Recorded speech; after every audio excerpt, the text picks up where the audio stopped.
You place a long-distance call. As you dialed, once upon a time, as you dialed, with each stroke of that dial, you'd already started to build the circuit toward your end destination, so that by it was connected, you had a dedicated circuit, and if something happened to the line in between, you went dead.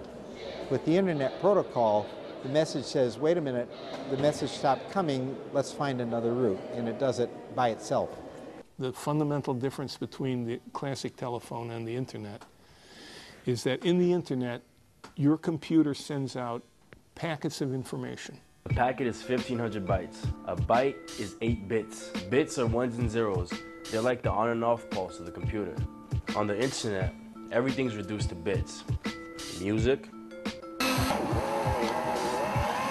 books, magazines, money, and even love, aka MySpace, Facebook. That's what we call computer love.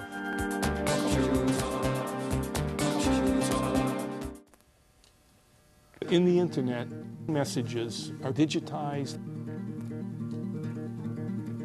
and then broken up into little packets.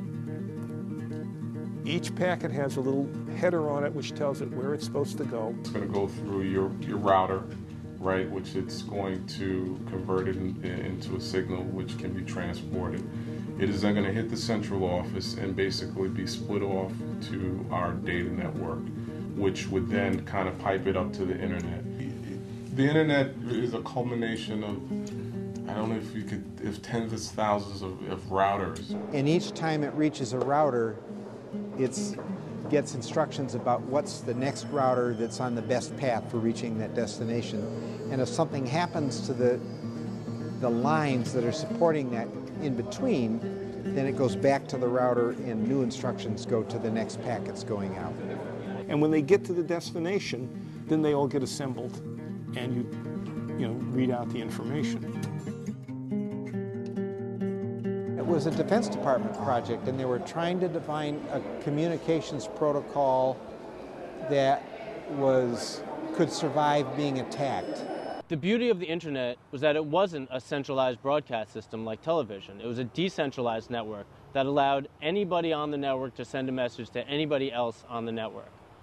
The thing that makes it a problem is that you only have two choices to connect to that network.